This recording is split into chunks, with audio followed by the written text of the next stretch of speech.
Contato. Através do véu. 1.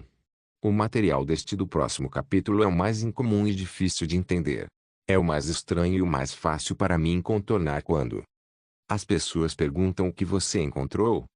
Ao revisar minhas anotações de cabeceira, sinto-me continuamente surpreso ao ver quantos de nossos voluntários fizeram contato com eles ou outros seres. Pelo menos metade o fez de uma forma ou de outra. Os sujeitos da pesquisa usaram expressões como entidades, seres, alienígenas, guias e ajudantes para descrevê-los. As formas de vida pareciam palhaços, répteis. Louva a Deus, abelhas, aranhas, cactos e bonecos palito. Ainda é surpreendente ver meus registros escritos de comentários como havia esses seres. Eu estava sendo guiado, eles estavam em cima de mim rapidamente. É como se minha mente se recusasse a aceitar o que está lá em preto e branco. Talvez eu tenha tanta dificuldade com essas histórias porque elas desafiam a visão de mundo predominante e a minha. Nossa abordagem moderna à realidade se baseia na consciência desperta e em suas extensões de ferramentas e instrumentos como as únicas formas de conhecimento. Se não podemos ver, ouvir, cheirar, saborear ou tocar as coisas em nosso estado mental cotidiano, ou usando nossos sentidos amplificados pela tecnologia, elas não são reais. Portanto, são seres imateriais. Em contraste, as culturas indígenas estão em contato regular com habitantes da paisagem invisível e não têm problemas em transitar entre os dois mundos. Frequentemente, fazem isso com a ajuda de plantas psicodélicas. Muitos cientistas modernos possuem uma fé inabalável no espiritual. No entanto, esses mesmos cientistas estão presos em um profundo conflito entre suas crenças pessoais e profissionais. O que dizem e o que sentem podem se contradizer profundamente. É difícil ser objetivo sobre assuntos do coração e do espírito. Cientistas podem compartimentar sua fé e não conseguem conceber a verificação ou validação de sua intuição espiritual. Em outros casos, podem diluir a natureza dessas crenças para manter alguma consistência com sua compreensão intelectual. Talvez simplesmente ignorem a presença de anjos e demônios em escrituras essenciais, ou os considerem manifestações simbólicas ou alucinatórias de uma imaginação religiosa hiperativa. A falta de diálogo aberto sobre essas questões torna muito mais difícil até mesmo imaginar a ampliação de nossa visão da realidade dos reinos imateriais. Usando métodos científicos, o que aconteceria com o estudo dos reinos espirituais? Se pudéssemos acessá-los de forma confiável usando moléculas como o DMT? Além das questões sobre a existência de mundos imateriais ou espirituais, também devemos considerar a expansão da noção do que podemos perceber neles. Nossas estruturas espirituais e religiosas podem abranger o que realmente reside nesses diferentes níveis de existência.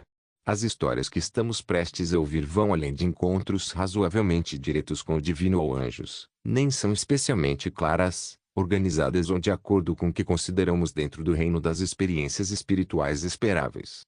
Tenho esperança de que esses relatos acelerem o interesse pelos reinos imateriais, usando quaisquer ferramentas intelectuais, intuitivas e tecnológicas que possuímos. Assim que houver interesse suficiente e até mesmo demanda por informações sobre eles, tais fenômenos poderão se tornar um tópico aceitável para investigação racional. Ironicamente, talvez tenhamos que confiar mais na ciência, especialmente nos campos livres da cosmologia e da física teórica, do que em nossas tradições religiosas mais conservadoras para modelos e explicações satisfatórios dessas experiências do mundo espiritual. Eu esperava ouvir sobre alguns desses tipos de experiências quando começássemos a administrar DMT. Eu estava familiarizado com os contos de Terence McKenna sobre os elfos mecânicos autotransformadores que ele encontrou após fumar altas doses da droga. Entrevistas realizadas com 20 fumantes experientes de DMT antes de iniciar a pesquisa no Novo México também renderam alguns contos de encontros semelhantes. Como a maioria dessas pessoas era da Califórnia, admito que atribuí essas histórias a algum tipo de excentricidade da costa oeste. Portanto, eu não estava intelectualmente nem emocionalmente preparado para a frequência com que o contato com seres ocorria em nossos estudos, nem a natureza muitas vezes completamente bizarra dessas experiências. Nem, ao que parecia. Muitos dos voluntários, mesmo aqueles que já haviam fumado DMT anteriormente, estavam. Também surpreendentes eram os temas comuns do que esses seres estavam fazendo com tantos de nossos voluntários: manipular, comunicar, mostrar, ajudar, questionar. Era definitivamente uma via de mão dupla. Por mais estranhos que sejam os relatos a seguir, nossa pesquisa da década de 1990 não foi a primeira na literatura científica a descrever o contato induzido por DMT. Há também relatos da década de 1950 citando voluntários nesse sentido. Esses casos mais antigos de DMT são notáveis por prenunciarem as histórias que ouviríamos quase 40 anos depois. O que é ainda mais impressionante é que não consegui localizar relatos semelhantes em sujeitos de pesquisa que tomaram outros psicodélicos. Somente com o DMT as pessoas se encontram com eles, com outros seres em um mundo imaterial. Esses trechos clínicos mais antigos derivam de pacientes com esquizofrenia, muitos dos quais estavam hospitalizados há anos, se não décadas. Eles não eram especialmente verbais, perspicazes ou agradáveis. Eles receberam DMT em estudos que tentavam determinar o quão semelhante o estado de DMT era à esquizofrenia. Os pesquisadores também estavam interessados em avaliar se pacientes naturalmente psicóticos eram mais ou menos sensíveis aos efeitos do DMT. Uma paciente com esquizofrenia, em um estudo no antigo laboratório de Stepenzara, na Hungria, relatou o seguinte: após uma alta dose de DMT intramuscular, eu tive sonhos tão estranhos, mas no começo apenas. Eu vi criaturas estranhas, anões ou algo assim, eles eram pretos e se moviam. 1. Uma equipe de pesquisa americana também administrou DMT a pacientes com esquizofrenia.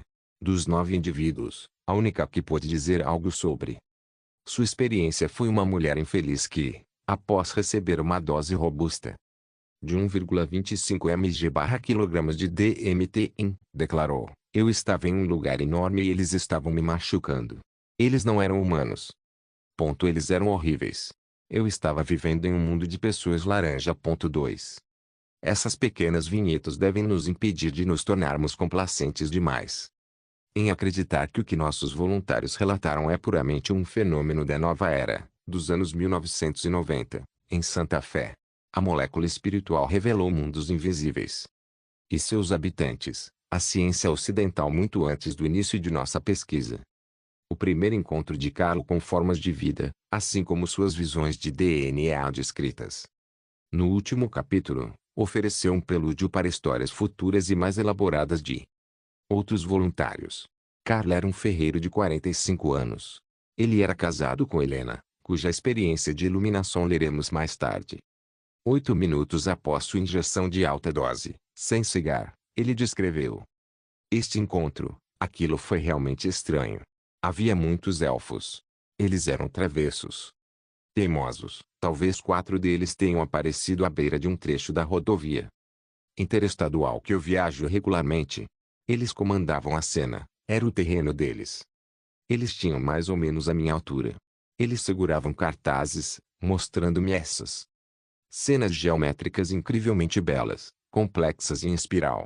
Um deles me impossibilitou de me mover. Não havia problema de controle, eles estavam totalmente no controle. Queriam que eu olhasse. Ouvi um som de risada. Os elfos rindo ou falando em alto volume, tagarelando, piando. No último capítulo, ouvimos sobre as experiências de Aaron com mundos invisíveis. Voltemos à sua primeira dose alta de DMT sem ser cega. Ele olhou para mim cerca de 10 minutos após a injeção e deu de ombros, rindo. Primeiro, houve uma série de visuais semelhantes a uma mandala, visões do tipo flor de lis. Então, uma coisa parecida com um inseto veio direto para o meu rosto, pairando sobre mim enquanto a droga estava sendo aplicada. Essa coisa me sugou para fora da minha cabeça, para o espaço sideral. Era claramente o espaço sideral, um céu negro com milhões de estrelas. Eu estava em uma sala de espera muito grande, ou algo assim. Era muito longa. Eu me senti observado pela coisa exceto e outros semelhantes. Então, eles perderam o interesse. Eu fui levado para o espaço e observado. Aaron resumiu seus encontros com esses seres após uma dose duplamente cega subsequente. Há um pano de fundo sinistro, um lado alienígena, Insetoide, não muito agradável, não é? Não é um vamos pegar você, seu filho da puta. É mais como estar possuído. Durante a experiência, há a sensação de que alguém, ou algo mais, está assumindo o controle. É como se você tivesse que se defender deles, sejam eles quem forem, mas eles certamente estão lá. Eu estou ciente deles e eles estão cientes de mim. É como se eles tivessem uma agenda. É como entrar em um bairro diferente. Você realmente não tem certeza de qual é a cultura. Tem um sabor tão distinto, o ser ou os seres reptilianos que estão presentes. E quanto ao elemento assustador? Perguntei. Qual a pior coisa que eles poderiam fazer se tivessem acesso a você? É disso que se trata. É a sensação de possibilidade que é tão estranha. Em um capítulo posterior, leremos sobre os problemas físicos que Lucas encontrou após sua sessão de alta dose. No entanto, é interessante revisar parte de uma carta que ele nos escreveu alguns dias depois dessa experiência. Não há nada que possa prepará-lo para isso. Há um som, um zzzzz. Começou e ficou cada vez mais alto e cada vez mais rápido. Eu estava chegando. E chegando e então pô. Havia uma estação espacial abaixo de mim e à minha direita. Havia pelo menos duas presenças, uma de cada lado, me guiando até uma plataforma. Eu também estava ciente da presença de muitas entidades dentro da estação espacial, autômatos, criaturas semelhantes a androides que pareciam um cruzamento entre bonecos de choque e as tropas do Império de Star Wars, exceto que eram seres vivos, não robôs. Pareciam ter padrões quadriculados em partes do corpo, especialmente na parte superior dos braços. Estavam fazendo algum tipo de trabalho tecnológico de rotina e não me deram atenção. Em um estado de confusão avassaladora, abri os olhos. Foi nesse ponto, no quarto 531, que a frequência cardíaca e a pressão arterial de Lucas despencaram para níveis quase inimagináveis. Leremos sobre a experiência xamânica de morte e renascimento de Carlos, provocada por sua primeira alta dose não cega de DMT no capítulo 15. Durante uma de suas sessões de alta dose, ele também conheceu seres que tentaram ajudá-lo com sua ansiedade. Há um mundo totalmente diferente com arquitetura e paisagem. Eu vi um ou dois seres lá. Os seres até têm gênero. A pele não era da cor da pele. Eu me comuniquei com eles, mas não houve tempo suficiente. Eu estava tão tenso, excitado e agitado quando cheguei lá. Eles queriam tentar reduzir minha ansiedade para que pudéssemos nos relacionar. Gabi, cujo transporte para um berçário ou sala de jogos lemos no último capítulo, sentiu uma sensação ainda maior de cuidado e preocupação por parte dos espíritos durante sua primeira sessão de alta dose de DMT. Houve uma sensação inicial de pânico. Então, as cores mais bonitas se fundiram em seres. Havia muitos seres. Eles estavam falando comigo, mas não emitiam nenhum som. Era mais como se estivessem me abençoando. Os espíritos da vida estavam me abençoando.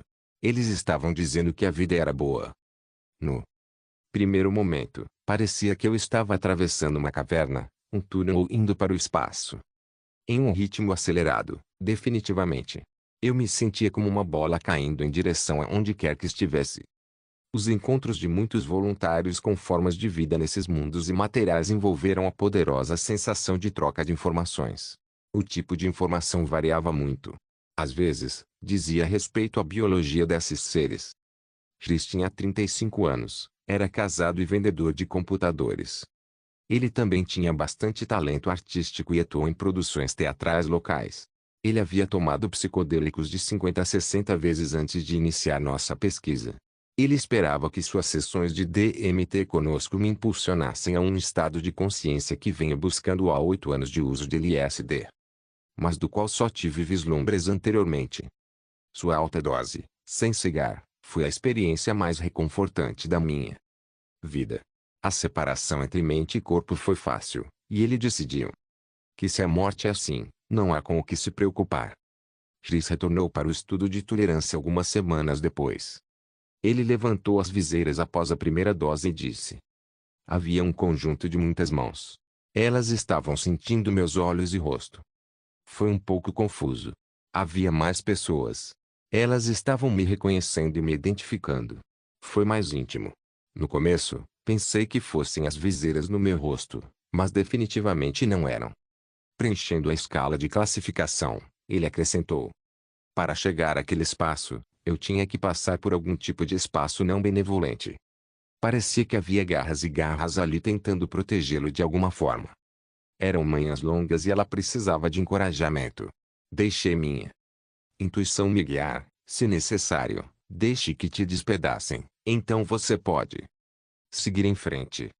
Desmembramento faz parte da iniciação xamânica, não é? Senti uma presença dragônica. E havia as mesmas cores, vermelho, amarelo dourado. As cores podem ser como uma cortina, um prelúdio ou uma cortina. Mesmo sendo tão bonitas, você pode passar por elas para o outro lado. Saindo da segunda dose, ele parecia atordoado e buscava palavras que pareciam inadequadas. Era selvagem. Não havia cores. Havia o som de sempre, agradável. Um rugido, uma espécie de zumbido interno. Então, havia três seres, três formas físicas. Havia raios saindo de seus corpos e retornando aos seus corpos. Eles eram reptilianos e humanoides, tentando me fazer entender. Não com palavras, mas com gestos. Eles queriam que eu olhasse dentro de seus corpos. Eu vi dentro deles e entendi a reprodução, como é antes do nascimento. A passagem para o corpo. Uma vez que estabeleci o que eles estavam comunicando, eles não desapareceram simplesmente. Eles permaneceram lá por um bom tempo. Sua presença era muito sólida. Eu já tinha ouvido falar de muitos encontros até então e pude pelo menos validar a experiência dele. Você não esperaria isso. Tento programar e entro com uma ideia do que ver, mas simplesmente não consigo. Achei que estava desenvolvendo tolerância, mas então, bang.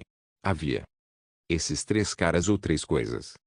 Ele parecia sem jeito ao falar sobre sua experiência. Eu simpatizei com sua perplexidade, dizendo: parece estranho. Com certeza. Eu não tinha certeza, enquanto levantava minhas vendas, se queria falar com você sobre isso. A terceira dose de giz foi relativamente tranquila. Ele permaneceu consciente de seu corpo, seu coração batendo no peito, seu estômago roncando de fome. Sua quarta dose se baseou nos temas das três anteriores concluiu com muitas características de uma experiência mística. Eles estavam tentando me mostrar o máximo possível. Eles estavam se comunicando. Em palavras. Eles eram como palhaços, bobos da corte ou diabinhos. Havia tantos deles fazendo suas coisinhas engraçadas. Eu me acomodei. Eu estava incrivelmente quieto e sentia como se estivesse em um lugar incrivelmente tranquilo. Então, houve uma mensagem me dizendo que eu havia recebido um presente, que este espaço era meu e eu poderia ir para lá a qualquer momento. Eu deveria me sentir abençoado por ter forma, por viver. Isso continuou para sempre. Havia mãos azuis, coisas esvoaçantes. Então milhares de coisas voaram dessas mãos azuis. Eu pensei, que espetáculo! Foi realmente curativo. Era parte de mim, não separado. Era uma garantia de que isso não iria embora, que era meu, que uma conexão havia sido feita. A coisa toda foi realmente crucial para o meu desenvolvimento espiritual. Foi o que eu tentei fazer. Com o LSD, uma espécie de auto-iniciação. Com o LSD, funcionou de algumas maneiras não de outras. Mais estranhas ainda são as histórias de procedimentos, mais ou menos intrusivos, realizados por formas de vida desses mundos imateriais em nossos voluntários durante a intoxicação por DMT. Jim, um professor de 37 anos, era um voluntário que não gostava de falar muito sobre suas experiências.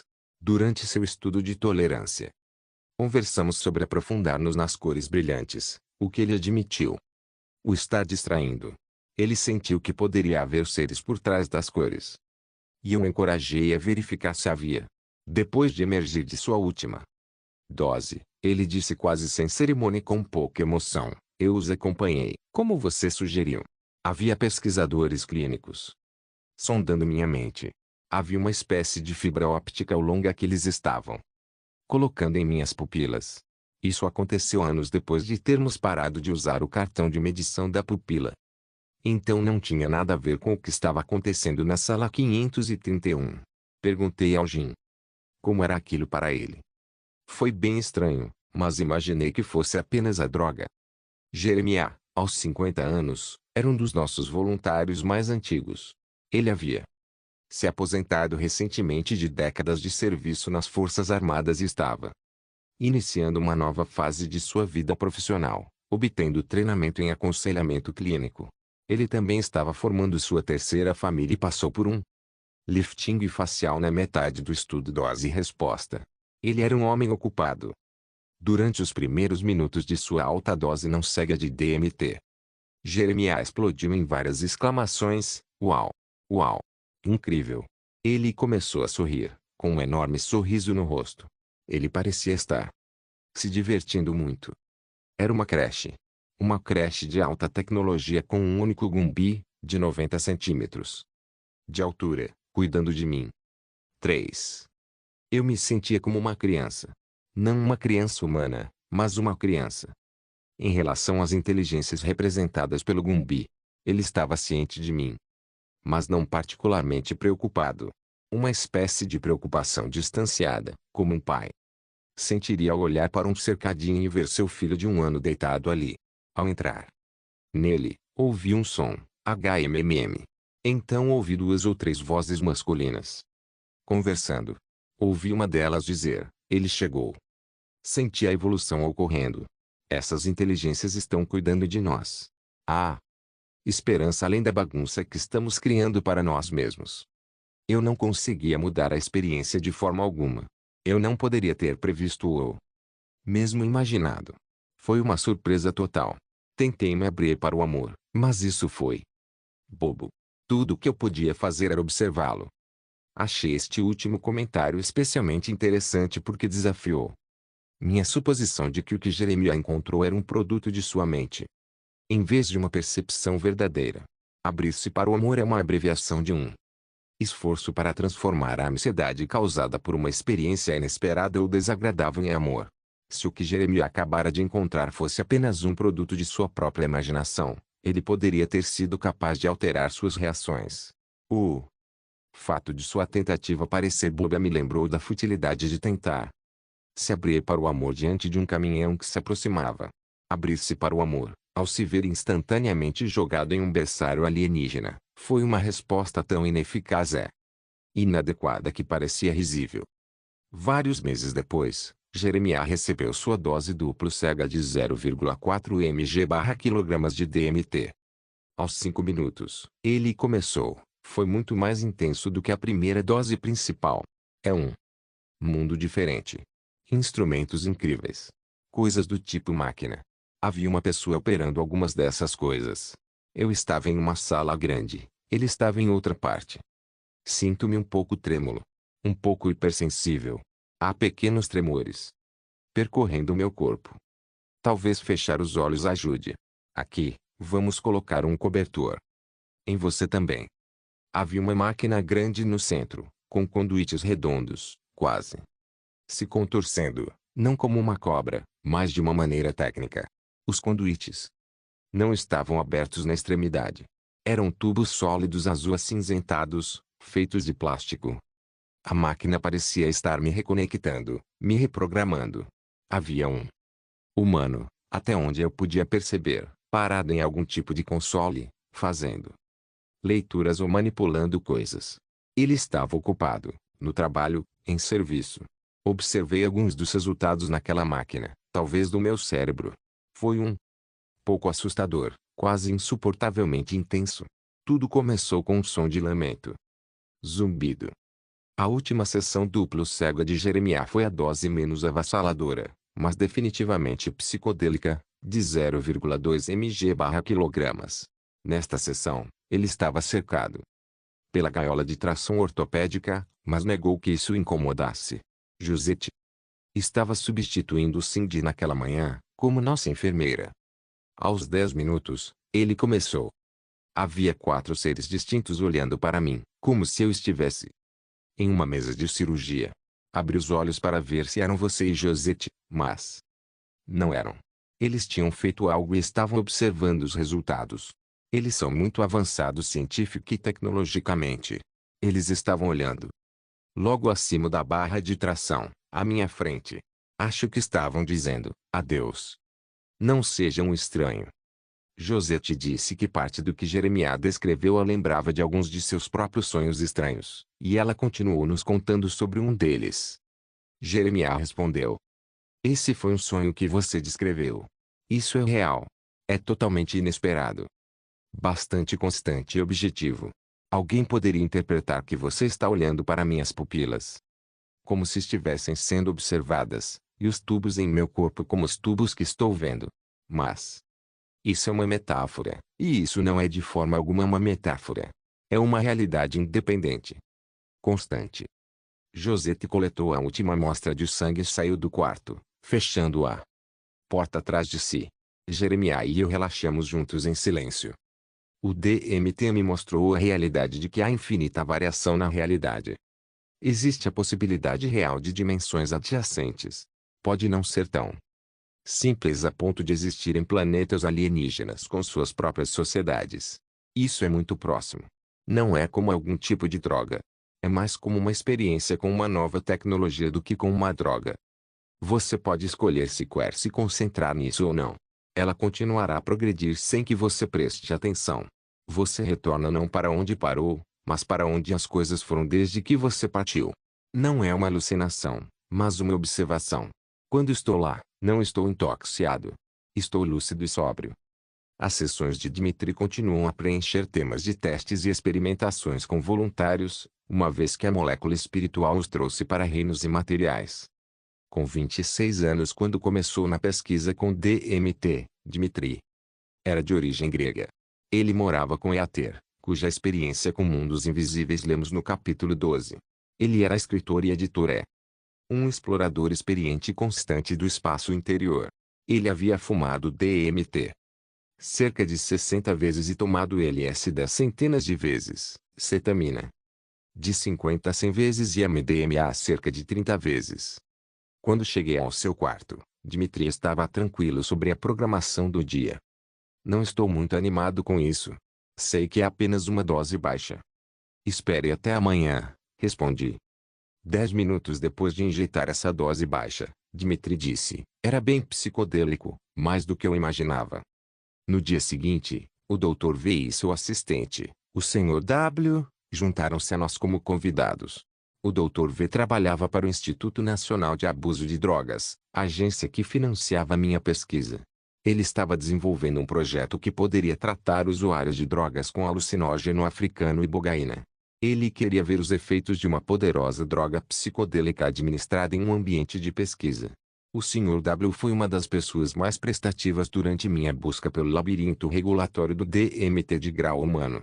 Fiquei feliz em compartilhar com ele os resultados de sua assistência. A parceira de Dmitri, Éter, também estava conosco naquele dia. Adicione Dmitri, Laura e eu, e éramos 6 no total. Era uma multidão na sala 531. Quase imediatamente após a injeção ser concluída, Dmitri começou a respirar profundo e rapidamente. Ele suspirou e bocejou repetidamente, como se para dissipar a tensão física. Por volta dos 9 minutos, ele pediu um pouco de água agradeceu quando lhe demos alguns goles. Depois de molhar a boca, ele começou. Sinto como se estivesse em um leve estado de choque. Estou realmente tremendo. Aqui está um cobertor. Certo. Não se esqueça de respirar. Há muita energia sendo liberada. Pedi a Laura que fosse até o corredor e desligasse alguns equipamentos que emitiam bipes lá fora. Dmitri não tinha muita certeza do que estávamos fazendo. Ele decidiu ignorar a confusão. A primeira coisa que notei foi uma queimação na nuca. Então, houve um zumbido alto e intenso. Era como o ventilador no início, mas separado. Começou a me engolir. Eu me soltei então. Bom. Eu me senti como se estivesse em um laboratório alienígena, em uma cama de hospital como esta, mas era lá. Uma espécie de plataforma de pouso, uma área de recuperação. Havia seres. Eu estava tentando entender o que estava acontecendo. Eu estava sendo carregado de um lado para o outro. Não parecia alienígena, mas o senso de propósito deles sim. Era um espaço tridimensional. Eu esperava criaturas de desenho animado, como um comercial de LSD, mas aquilo foi meu Deus. Meu Deus. Era diferente de qualquer outra experiência com DMT que eu já tive. Eles tinham um espaço pronto para mim. Não ficaram tão surpresos quanto eu. Era incrivelmente nada psicodélico. Eu conseguia prestar atenção aos detalhes. Havia uma criatura principal, e ela parecia estar por trás de tudo, supervisionando tudo. Os outros eram enfermeiros, ou desordenadores. Eles ativaram o circuito sexual e eu fui inundada com uma incrível energia orgástica. Um gráfico engraçado apareceu como um raio-x em um desenho animado. Uma iluminação amarela indicava que o sistema correspondente, ou série de sistemas, estava bem. Eles estavam verificando meus instrumentos, testando coisas. Quando eu estava saindo, não consegui deixar de pensar em alienígenas. Estou tão decepcionada por não ter falado com eles. Fiquei confusa e maravilhada. Eu sabia que eles estavam me preparando para algo. De alguma forma, tínhamos uma missão. Eles tinham coisas para me mostrar. Mas estavam esperando que eu me familiarizasse com o ambiente, o movimento e a linguagem deste espaço. A atmosfera na sala era surreal. Estava lotada de pessoas. E uma história muito estranha. Eu esperava que o Dr. V e o Sr. W estivessem bem. Eu também. Me perguntava se eu poderia perder meu financiamento na semana seguinte. Ou vê-lo dobrado. Não foi como nenhuma abdução proveniente que eu já ouvi falar. Esses seres eram amigáveis. Eu tinha um vínculo com um deles. Ele estava prestes a dizer algo para mim ou eu para ele, mas não conseguíamos nos conectar. Era quase um vínculo sexual. Mas não uma relação sexual como a relação sexual, mas uma comunicação corporal total. Eu estava repleta de sentimentos de amor por eles. O trabalho deles definitivamente teve algo a ver com a minha presença. Exatamente o que permanece um mistério. Vamos encerrar este capítulo com uma das intervenções mais impressionantes realizadas em involuntário por esses seres de outro mundo. Na experiência de Ben. Eles não apenas o testaram e sondaram, mas também implantaram algo em seu corpo. Ben tinha 29 anos e havia se mudado recentemente de Seattle. Ele era um andarilho, tendo ocupado 30 empregos em apenas 10 anos. Ele era um velho amigo de Giz, sobre cujo encontro de contato com uma entidade acabamos de ler. Durante um de seus períodos mais longos de emprego, Ben serviu como policial militar por 2 anos. Ben era um sujeito intenso, cabelo curto, cabeça quase raspada, corpo musculoso e um jeito muito direto. Ele buscava ativamente novidades e mudanças. Então não é de se surpreender que, em sua declaração escrita sobre o motivo de queria participar da pesquisa no Novo México, ele tenha respondido: sou um explorador e espero que esta seja uma experiência interessante. Assim como com Dimitri, a sessão de DMT de baixa dosagem e sem cegas de Ben foi relativamente poderosa. Sua alta sensibilidade ao DMT nos alertou que o dia seguinte provavelmente seria uma das maiores experiências psicodélicas de sua vida. Eu disse a ele para estar pronto. Embora um pouco nervoso no dia seguinte, Ben estava ansioso para que sua alta dose sem cegas começasse. Passei um pouco mais de tempo do que o normal preparando-o, aconselhando-o a tentar respirar fundo algumas vezes enquanto o DMT agia. Você pode inspirar e essa será a última coisa da qual se lembra. Você pode nem perceber a inspiração. Isso significa que você está lá. Ben tentou respirar fundo enquanto a droga entrava em ação. Então, sua respiração se acalmou, pois ele obviamente estava sob o efeito da droga. Seu coração batia visivelmente no peito. Por volta dos 3 minutos, seu pescoço apresentou urticária, algo que também aconteceu com vários outros voluntários que tiveram histórias realmente surpreendentes para nos contar mais tarde. Aos 8 minutos, vários espasmos corporais ocorreram e ele pigarreou. Era hora de tentar acalmá-lo. Vamos colocar um cobertor em você. Tente respirar nessa tensão, se puder. Ele desacelerou a respiração e começou a se acalmar, com um grande sorriso no rosto. Ele ficou em silêncio por 36 minutos, mais tempo do que a maioria dos nossos voluntários, antes que eu sentisse vontade de acordá-lo. Tudo começou com um som. Era agudo como um fio bem esticado. Eram 4 ou 5 Eles vieram rápido em minha direção. Por mais louco que pareça, parecia um cactus saguaro, com uma cor bem peruana. Eram cactos flexíveis, fluidos e geométricos. Não eram sólidos. Não eram benevolentes, mas também não eram não benevolentes. Eles sondavam de verdade. Pareciam saber que o tempo era limitado. Queriam saber o que eu, esse ser que havia aparecido, estava fazendo.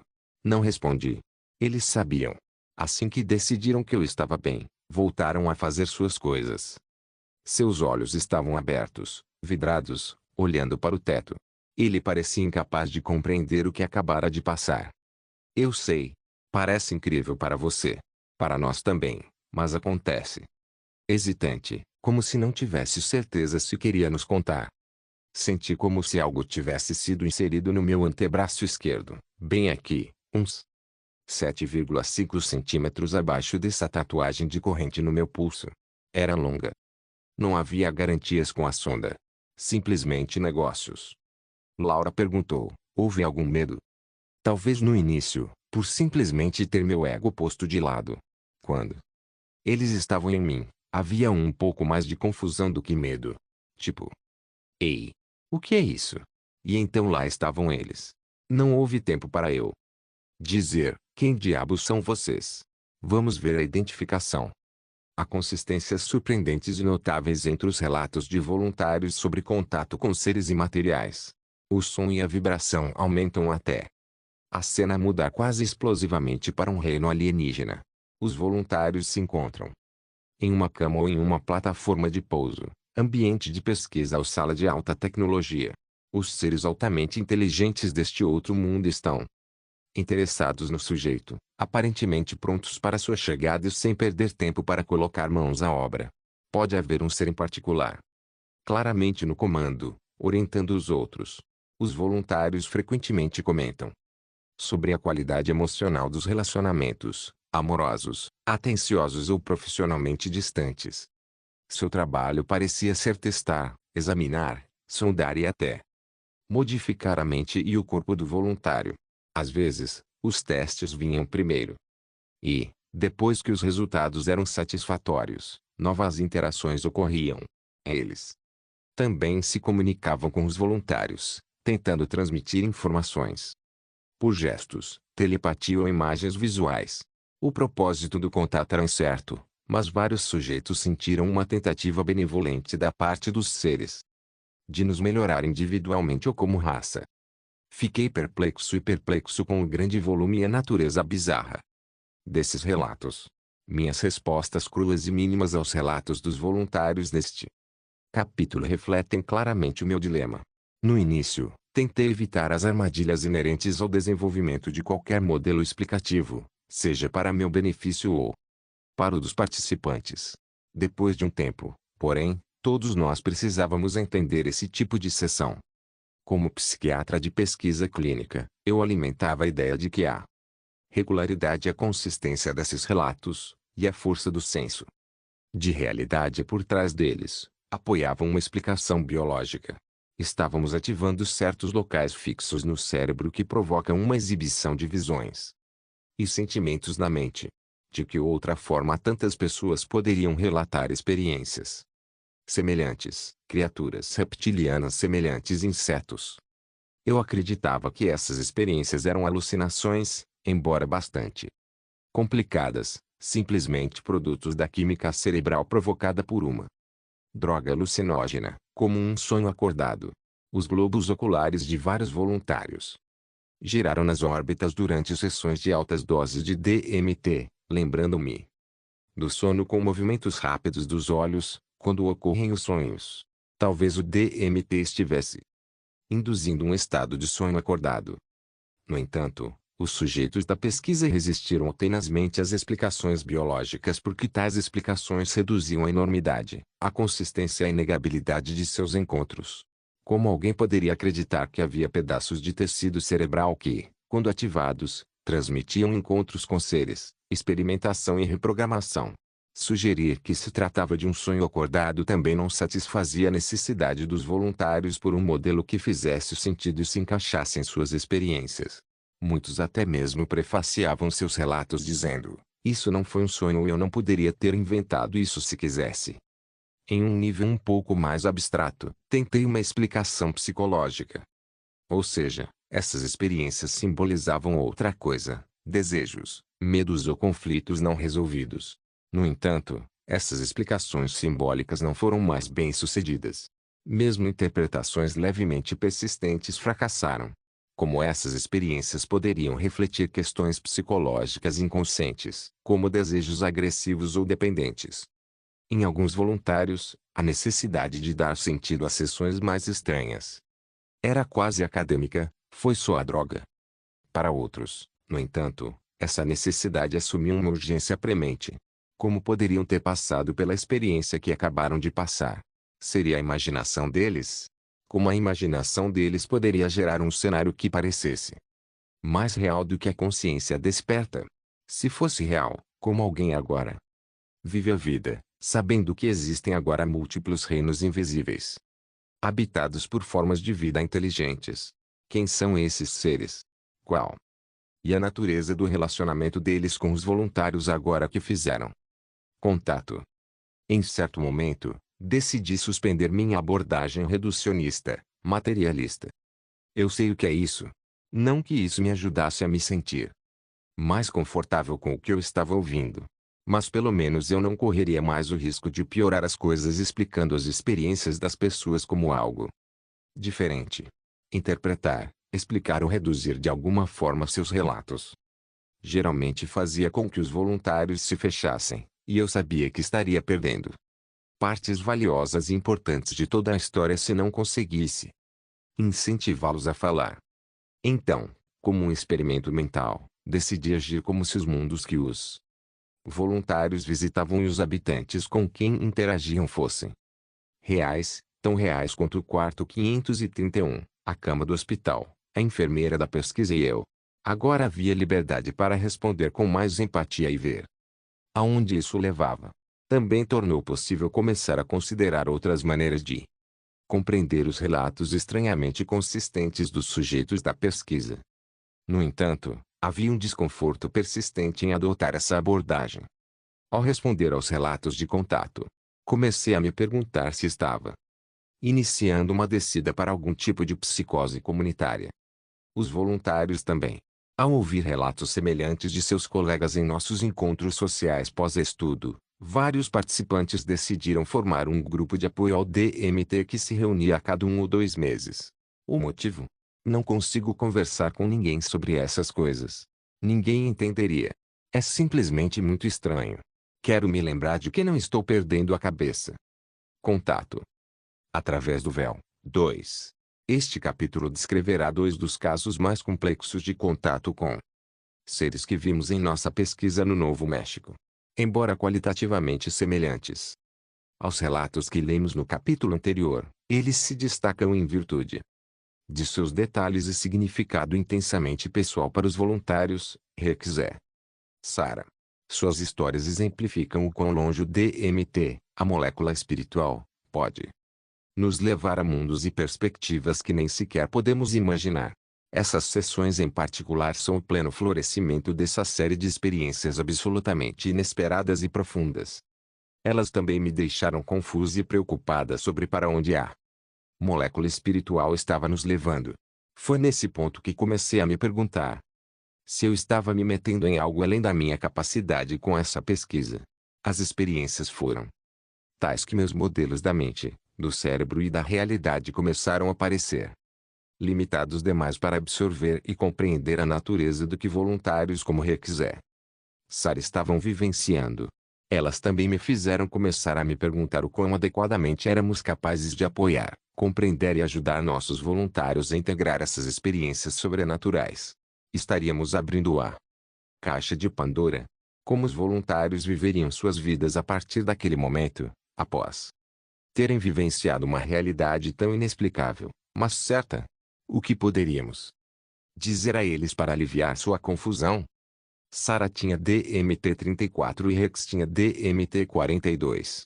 Quando se voluntariaram para os estudos, mais de 2 anos e meio após o início do projeto DMT, já tínhamos adquirido uma familiaridade, ainda que desconfortável, com histórias de encontros, com formas de vida inteligentes. Se as sessões deles tivessem ocorrido antes na pesquisa, talvez não tivéssemos apoiado tanto suas narrativas, nem aprendido o nível de detalhes que aprendemos. As sessões de Rex e Sarah podem ter sido tão extraordinárias porque eles rapidamente suspenderam sua descrença e choque quando a molécula espiritual abriu as portas para os mundos invisíveis e os apresentou aos habitantes daqueles lugares. Ambos haviam passado por muita coisa em suas vidas e eram notavelmente capazes de manter a calma em circunstâncias estressantes e assustadoras.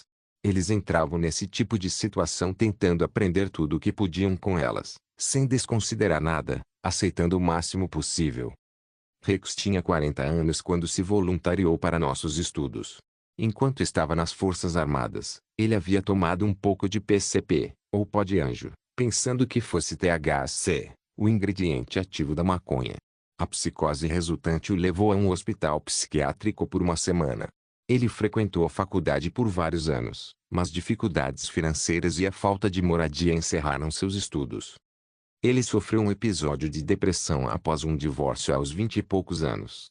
Apesar desses contratempos, sua saúde emocional atual era boa e tínhamos poucas preocupações sobre sua capacidade de administrar nossos estudos. Rex era um sujeito de aparência rude, mas muito mais tranquilo do que aparentava. Seus olhos, cabelos e bigode escuros eram acentuados por sua pele clara. Ele era o único voluntário que se referia a mim com mais frequência como Dr. Strasman do que como Rick, embora fosse carpinteiro profissional. Ele também havia ganhado alguns prêmios locais por sua escrita criativa. Ele era vagamente ligado à religião Wicca, uma prática e comunidade baseada na natureza. Estas eram as razões de Rex para o voluntariado: quer explorar os potenciais da mente, a natureza da realidade real e percebida em nossa relação com a realidade e com Deus. Espero adquirir pelo menos maior autoconhecimento. A resposta de Rex à sua primeira dose de DMT, a dose baixa não cega, foi surpreendentemente forte, e eu sabia que ele teria experiências poderosas no dia seguinte. 5 minutos após a injeção de baixa dose, ele disse. Houve um zumbido. Eu não conseguia dizer se era o ar-condicionado. Então, senti como se estivesse de repente na presença de um alienígena ou de alienígenas, vagamente humanoides. Havia cores serpentinas ao redor deles, produzindo um contorno de sua forma. Com base na minha leitura, eu esperava duendes. Não algo assim. A cama estava girando, balançando, era desconfortável, alarmante. Havia uma constrição no meu peito. Essa sensação então se transformou na presença alienígena. Tentei fazer contato e relaxar nela. Parecia muito mais controlado do que eu. Estava interessado no meu medo e em mim. Lembro-me dessa sensação de quando eu era criança. Quando eu estava com medo, relaxava e dizia a mim mesmo: a pior coisa que pode acontecer é eu ir para Deus. Eu sabia que no dia seguinte ele teria um encontro potencialmente cataclísmico com os seres que acabara de encontrar. Parecia justo avisá-lo, prepará-lo, da melhor forma possível, com base nas experiências de outros. No entanto, era estranho me ouvir dizer: eles parecem interessados em você, nas pessoas, especialmente nos sentimentos delas. Ele tentou soar casual: legal. Prepare-se para ser desmembrado amanhã. Sei que é uma sugestão sombria, mas parece que você pode ter uma jornada bastante difícil. Acordei nervoso na manhã seguinte. Como Rex se sairia? Nós dois ficamos alarmados com a reação dele a uma dose de 1/8 do que receberia hoje. Fomos direto ao assunto. Ele me disse: acho que tenho mais medo da vertigem, de ficar doente. Seu comentário me lembrou de uma prática de meditação tibetana que eu havia aprendido muitos verões antes. O método era simplesmente se perguntar repetidamente: é isso que eu sou? Independentemente da resposta que você desse. Meu corpo, meu trabalho, meus relacionamentos, era importante perguntar novamente: é isso que eu sou? Meu corpo, mente, identidade, opiniões, sentimentos, tudo começou a se desintegrar. Essa meditação me perturbou tanto que corri para fora e vomitei. Eu me perguntei se algo semelhante não estava acontecendo com Rex. Às vezes, náusea e vertigem podem estar relacionadas a algo que você não quer reconhecer, Algo profundo, mas óbvio. Há algo importante atualmente em que você esteja tentando não pensar? Terminei com minha namorada há cerca de 6 semanas e liguei para ela hoje de manhã. Não tenho certeza se foi uma boa ideia terminar com ela. Mulheres. Relacionamentos. Confiança. E o seu casamento? Como era? Ela foi diagnosticada com esquizofrenia paranoica. Ela era horrível. Ela fez coisas terríveis comigo. Hora de arriscar. Sugeri. Então, existe um medo de compromisso, de certa forma. Compromisso significa ser explorado por alguém que é totalmente louco. Sim. E ele fez a conexão. Além disso, eu tinha medo da reação física ao medicamento, de ficar doente e morrer por causa da sensação alérgica que eu tinha. Eu me perguntava se eu era alérgico a ele, com aquela pressão no peito e na cabeça. Voltando às suas emoções, não há forma simbólica como seu corpo lida com elas. Pressionei Rex, dizendo, a questão do comprometimento é importante. Comprometimento consigo mesmo e, em seguida, o comprometimento de não ter um eu quando isso acontecer. Acho que, em última análise, comprometimento com a fé de que você será cuidado e não será abusado quando precisar. Continuamos assim por um tempo. Em meia hora, Rex parecia muito mais calmo, embora eu estivesse me sentindo enjoado e tonto. Isso pareceu um sinal de que ele havia expulsado seu medo, e ele havia se apoderado de mim. Eu disse a ele que provavelmente poderíamos começar agora.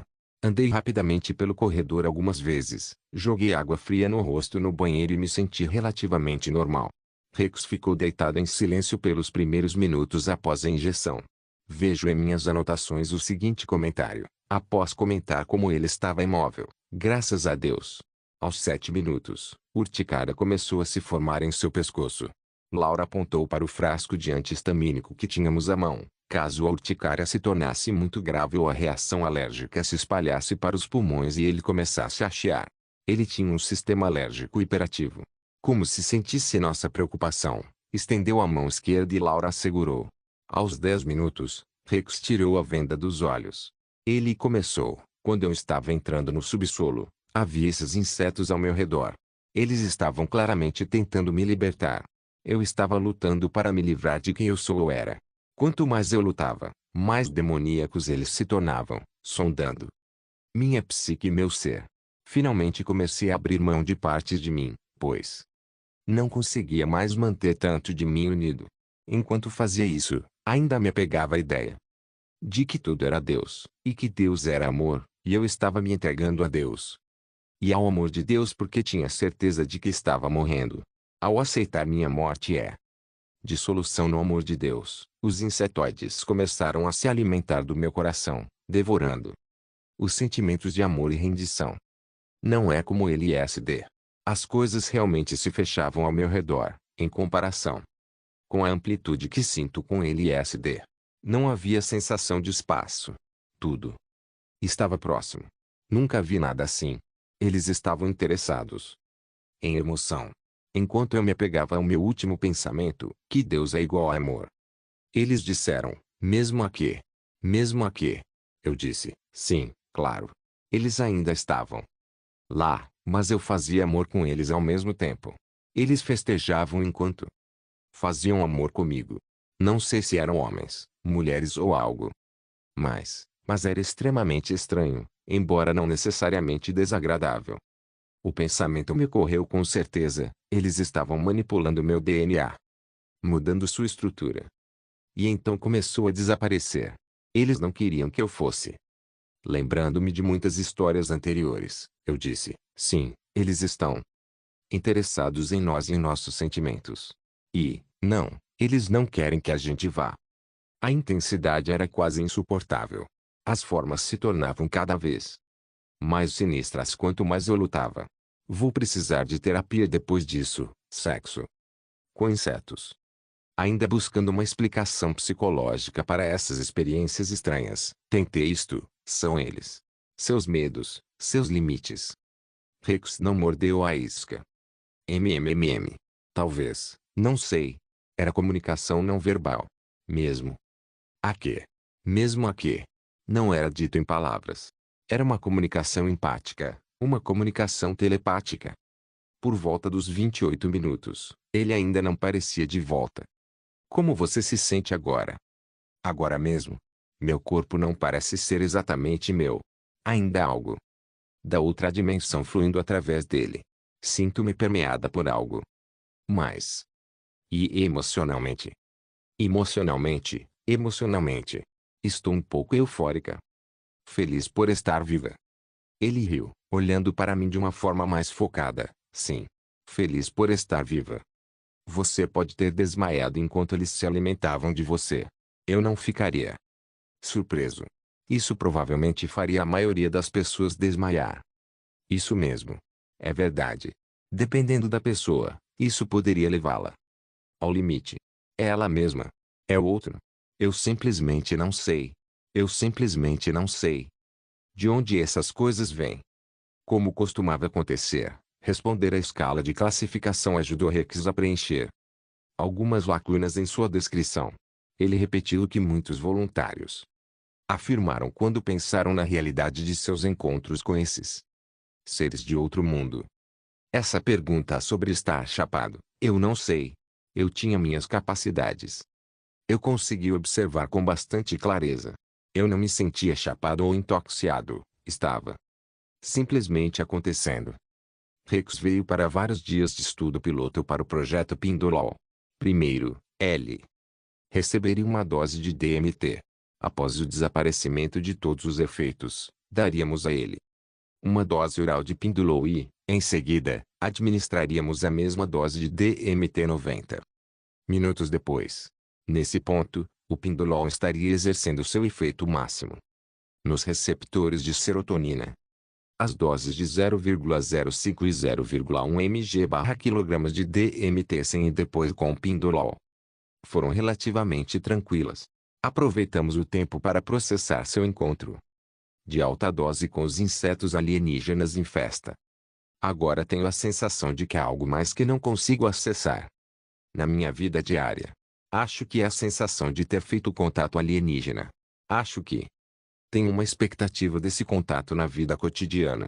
Espero por isso. Eu sei que está lá. Tive que perguntar, qual é a natureza do sexo alienígena? Você diria que é como uma relação sexual, ou é mais uma sensação, ou o quê? É positivo e acolhedor. Talvez seja como um efeito pós-sexual, uma sensação de estar vivo e alerta. Rex então veio para duas doses de 0,2 mg/kg, uma com e outras em Pindolol.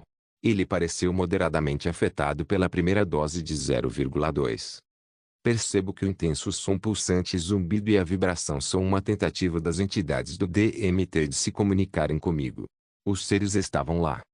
E estavam fazendo algo comigo, fazendo experimentos em mim. Vi um rosto sinistro. Mas então um deles, de alguma forma, tentou me tranquilizar. Então, o espaço se abriu ao meu redor. Havia criaturas e máquinas.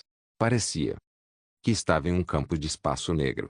Havia cores psicodélicas brilhantes, delineando as criaturas e as máquinas. O campo se estendia para sempre. Eles estavam compartilhando isso comigo, me deixando ver tudo isso.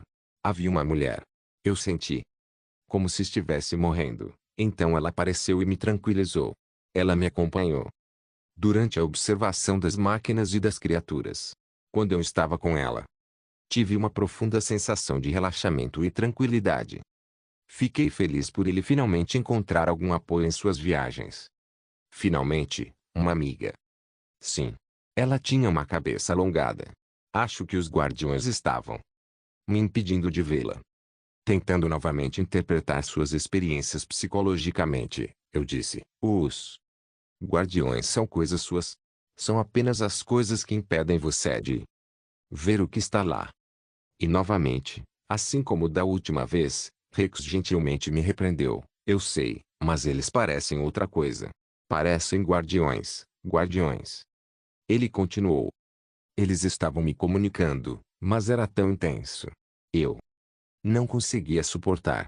Havia raios de luz amarela psicodélica saindo do rosto da entidade reconfortante. Ela estava tentando se comunicar comigo. Ela parecia muito preocupada comigo e com os efeitos que eu estava experimentando devido às suas tentativas de comunicação. Havia algo delineado em verde, bem na minha frente e acima de mim aqui. Estava girando e fazendo coisas.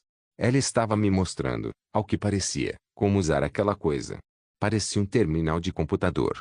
Acredito que ela queria que eu tentasse me comunicar com ela por meio daquele dispositivo. Mas eu não conseguia entender. Voltamos em cerca de 90 minutos, sabendo que aquela sessão, 0,2 mg/kg de DMT com Pindolol, poderia ser a experiência mais intensa com DMT que Rex já teria. Eu avisei, considerando a intensidade da sua primeira sessão de 0,2 mg/kg, isso pode ser bem louco. Você está pronto? Acho que sim.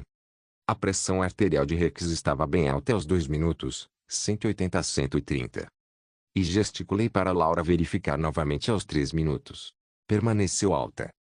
E sua frequência cardíaca estava diminuindo, um mecanismo de defesa fisiológico normal para proteger o cérebro e outros órgãos de uma pressão muito alta.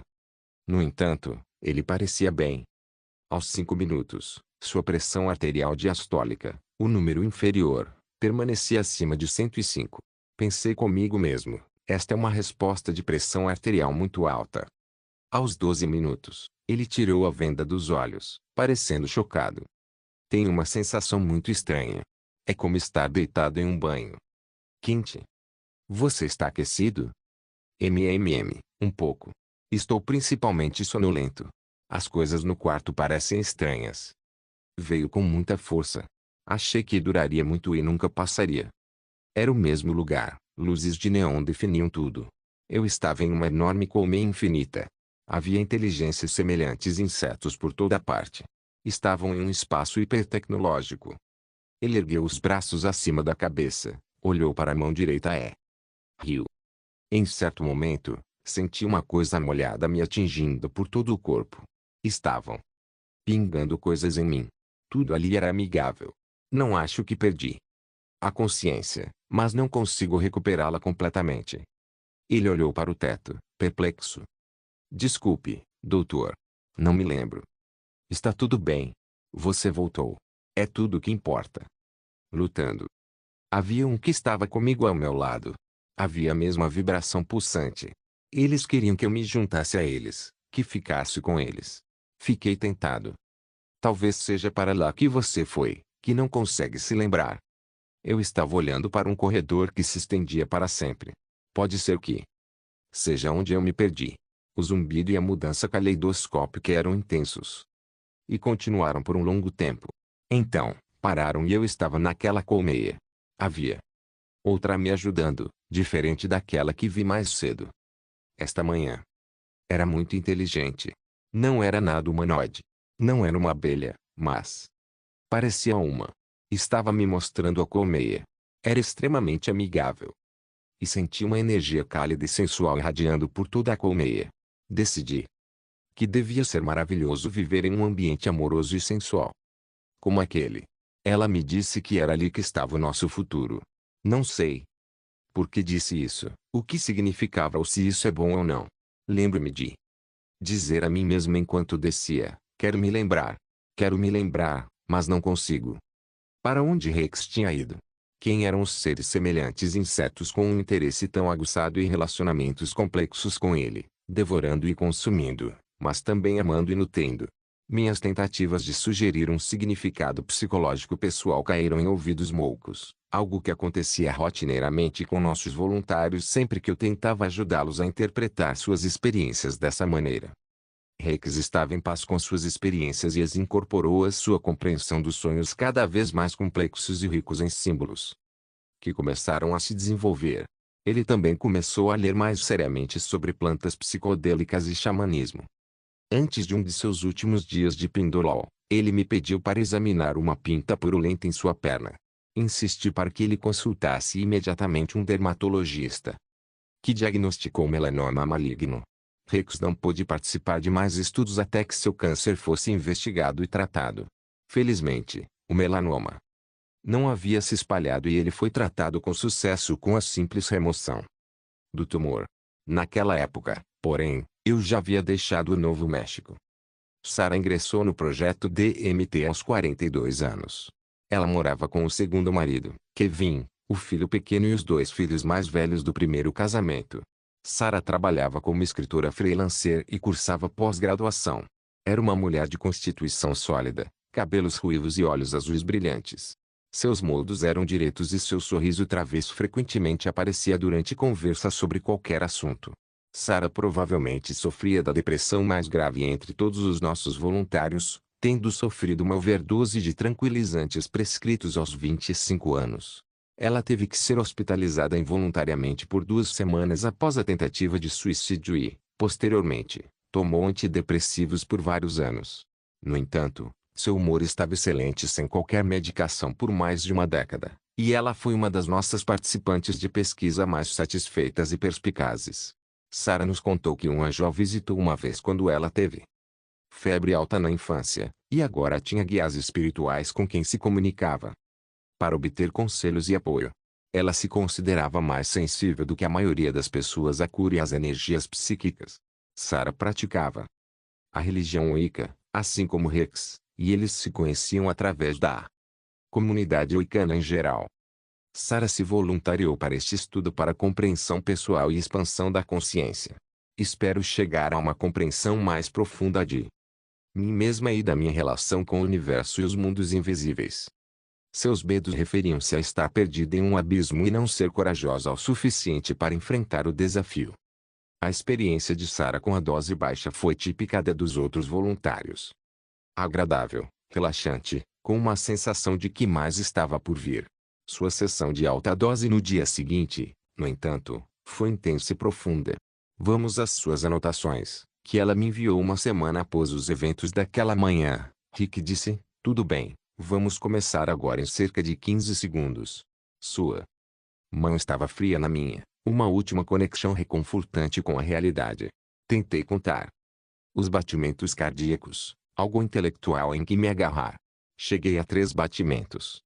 Houve um som, como um zumbido que se transformou em um sibilo, e então eu fui lançada para fora do meu corpo com toda a velocidade, com tanta força, como se fosse a velocidade da luz.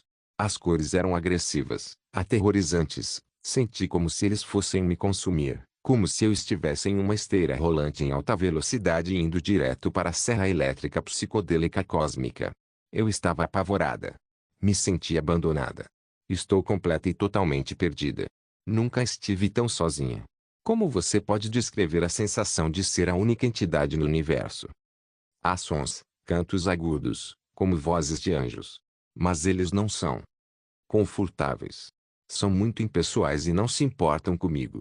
São simplesmente parte do ruído de fundo da explosão através do vazio do universo. Parecia voltar da vida em um corpo físico para a vida como simplesmente uma forma de energia sem corpo. A essência de quem eu sou estava sozinha no vazio. De volta à área de preparação para a vida, onde as almas aguardam para encarnar. Eu estava em um lugar onde não há formas de vida físicas, apenas cores e sons. Os anjos cantores estavam lá apenas para me observar, não para me confortar. Mas, mesmo que não me confortassem, eu trouxe de volta uma incrível sensação de amor. Uma presença masculina tenta se comunicar comigo, mas eu não entendo. Uso minha mente para perguntar, o quê? A resposta é confusa. Ele está tentando me dizer que verei algo. Mas o quê? Tento perguntar, eu saberei quando vir? A presença me diz que verei algo. É pela luz do horizonte que vejo na vasta escuridão. Há um grande rugido. Ele interfere na voz porque sei que é um jato lá fora. Estou voltando. A voz se foi. Começa com meu rosto parecendo endurecer, tornar-se firme em vez de nebuloso. Sinto o medidor de pressão arterial inflar. O resto do meu corpo se recompõe e sei que estou completamente de volta. Levanto as viseiras. Sinto um amor profundo e pungente por Laura e Rick, que vejo primeiro. Viro a cabeça para ver Kevin. Que alívio lindo. Sarah também voltou para o estudo de tolerância. Vamos consultar novamente suas anotações daquele dia extraordinário. Elas quase não precisam de acréscimos em relação aos que fiz ao lado da cama. Dose no 1. A primeira viagem foi cheia de cores girando. Eu estava com medo, mas continuei dizendo a mim mesma, relaxe, renda-se, abrace. Então vi o que só posso descrever como uma cena de cassino de Las Vegas, com todas as luzes piscando e girando. Fiquei bastante decepcionada. Aqui estou eu esperando por essa profunda experiência espiritual e tenho Las Vegas. Mas então, antes que eu tivesse muito tempo para me decepcionar, continuei voando e vi palhaços se apresentando. Eram como brinquedos, ou palhaços animados. Tive uma vontade enorme de rir. No começo, fiquei meio constrangido com isso, mas não consegui me conter e ri autoassistindo. Aqueles palhaços. Rick me disse que os palhaços são uma experiência comum. Na verdade, ele disse: "Ah, você viu os palhaços? Como se fossem velhos amigos ou algo assim." Então, ele disse: "Sim, eles são hilários." Me senti mais confiante e menos assustado. Dose no 2. Desta vez, as cores giratórias agressivas eram quase familiares. De repente, uma entidade pulsante apareceu nos padrões. Parece estranho descrevê-la como parecida com a Sininho. Ela estava tentando me persuadir a segui-la. No começo, fiquei relutante, porque não sabia como encontrar o caminho de volta.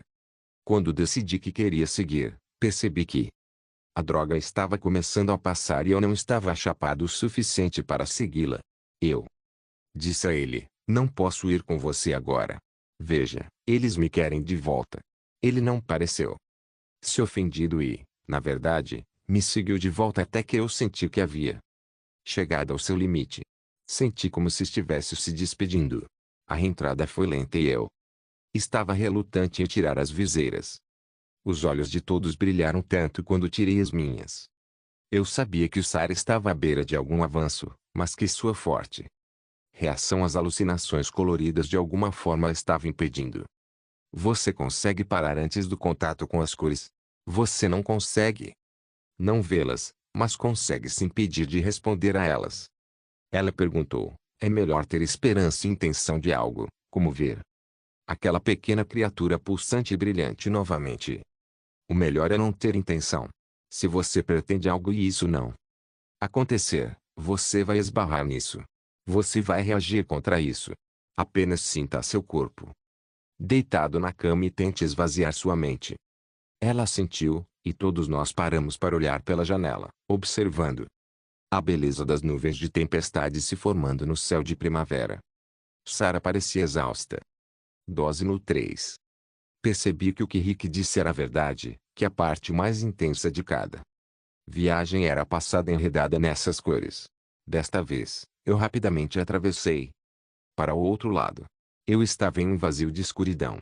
De repente, seres apareceram. Eles estavam encapuzados, como silhuetas. Eles estavam felizes em me ver. Eles indicaram que já haviam tido contato comigo como indivíduo antes. Eles pareciam satisfeitos por termos descoberto essa tecnologia. Eu me sentia como um buscador espiritual que se desviou demais do curso e, em vez de encontrar o mundo espiritual, ultrapassou meu destino e acabou em outro planeta. Eles queriam aprender mais sobre nossos corpos físicos. Disseram-me que os humanos existem em muitos níveis. Eu precisava me reconectar com meu corpo a tempo da verificação da pressão arterial e da coleta de sangue. Era como se eles, e não Laura, estivessem coletando as informações, e eles apreciavam que eu fizesse isso por eles.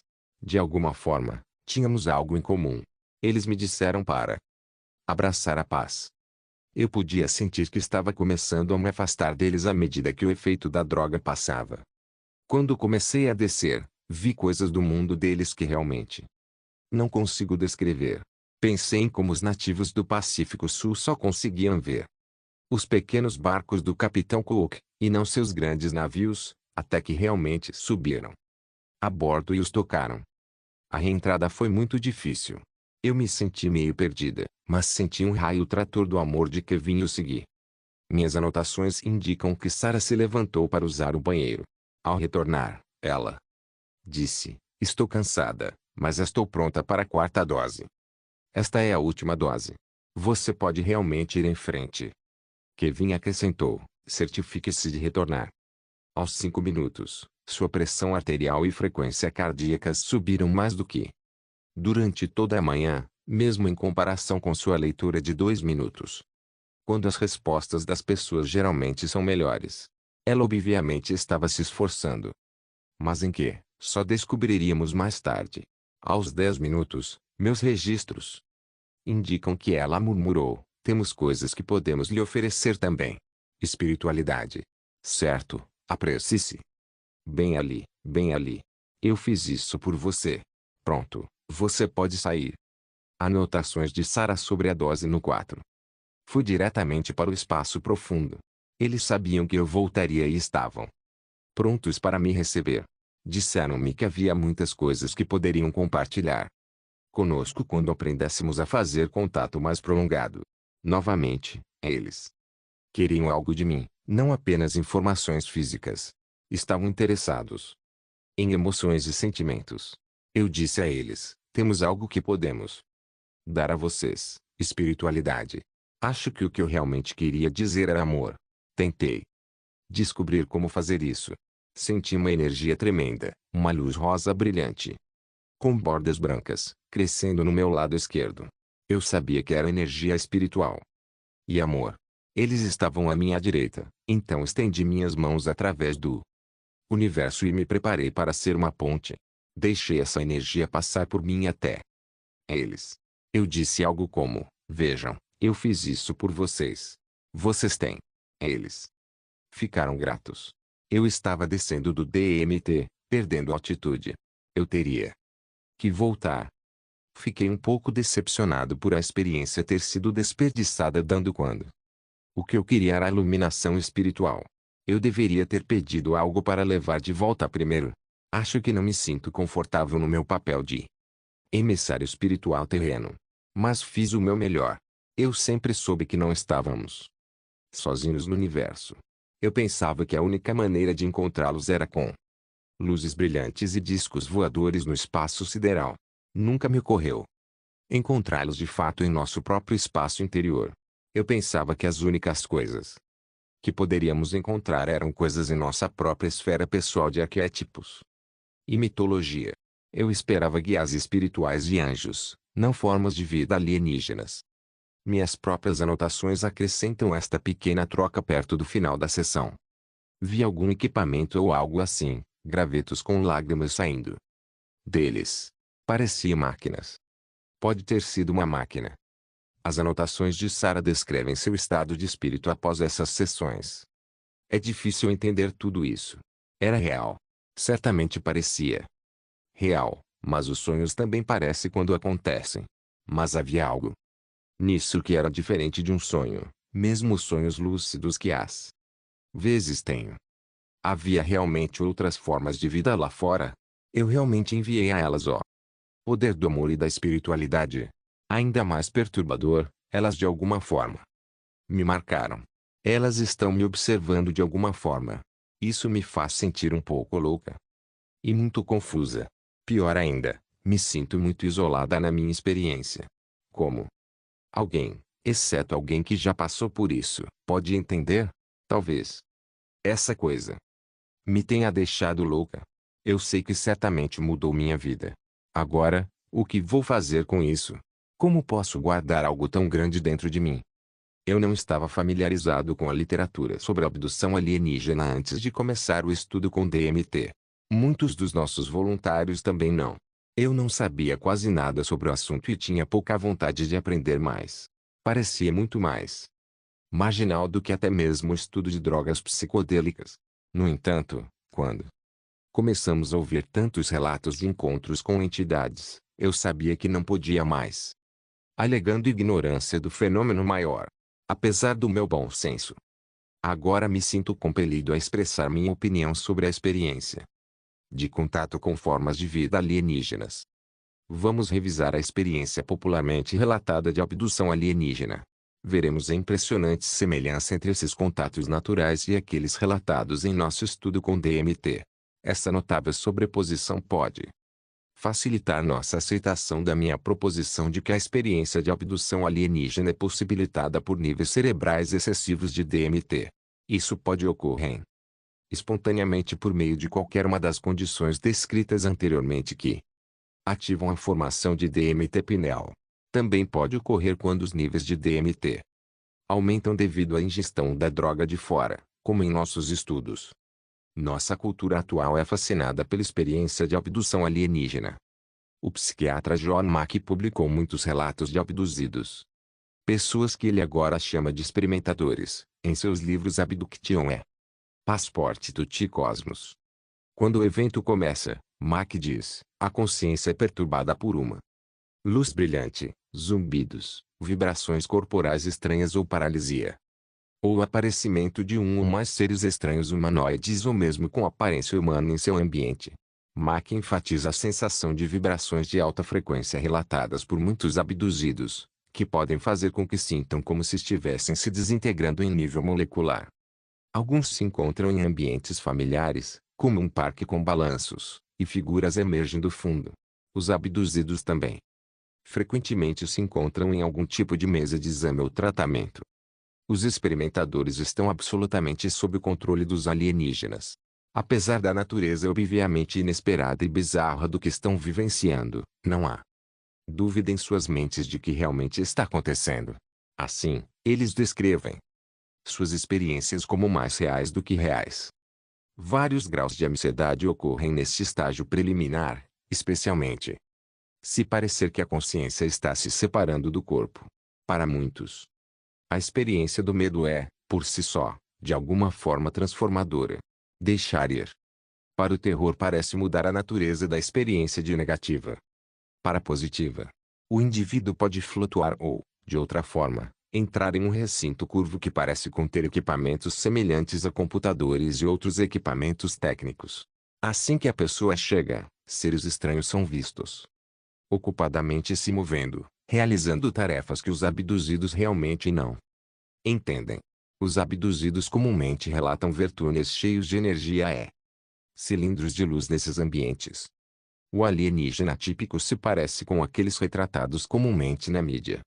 Cabeça grande, corpo magro, olhos grandes, boca pequena ou ausente, pele acinzentada. No entanto, Mack também relata descrições frequentes de répteis, louva-a-Deus e aranhas. Alguns abduzidos sentem que há algum tipo de reprogramação neuropsicológica, ou uma transferência extremamente rápida de informações entre os seres e o abduzido. Os alienígenas podem se comunicar usando uma linguagem de símbolos visuais universais em vez de sons ou palavras. Muitos abduzidos relatam um cenário complicado envolvendo alienígenas usando seu maquinário reprodutivo para gerar híbridos humano-alienígenas. No entanto, Mack relata que o projeto híbrido não é de forma alguma tudo o que acontece. Eles podem ser observados de perto. E de outras formas examinados, sondados e monitorados. Às vezes, os abduzidos sentem que sua saúde está sendo monitorada, especialmente por meio de exames anorretais e colônicos. E até relatam curas. Em outras ocasiões, os abduzidos relatam sondas sendo inseridas em seus cérebros através do nariz, ouvidos e olhos, e podem sentir que sua psique foi transformada. Implantes são inseridos sob a pele. E eles podem ter certeza de que estes representam algum tipo de dispositivo de rastreamento ou monitoramento. Os abduzidos relatam que os seres parecem estar muito interessados em nossa fisicalidade e emocionalidade, parecendo, como se diz dos anjos, invejar nossa encarnação. Eles precisam de algo que só o amor humano pode proporcionar. Isso pode até assumir a forma de encontros sexuais entre alienígenas e humanos. Essas experiências podem variar de frias e incorpóreas a estáticas, além do que lhes é conhecido no amor terreno. Como Mack descreve, a experiência de conexão entre um ou mais seres alienígenas e os abduzidos com quem se relacionam é um aspecto poderoso e consistente da experiência. Comumente, as memórias iniciais são de contatos frios e indiferentes nos quais os alienígenas, especialmente os seres reptilianos cinzentos ou semelhantes a louva-a-Deus, tornam a pessoa completamente desamparada. É comum que os abduzidos sintam como se houvesse um alienígena em particular com quem eles têm um relacionamento especial. É como se esse alienígena estivesse no comando. O relacionamento pode posteriormente evoluir para um maior senso de familiaridade, conexão significativa e até mesmo amor entre o abduzido e o alienígena. Vários dos sujeitos de Mack relatam que são recebidos pelos alienígenas.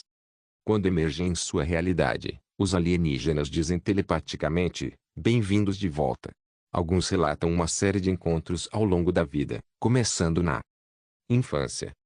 Os vivenciadores frequentemente relatam que os alienígenas os notificam urgentemente de que a Terra está em perigo.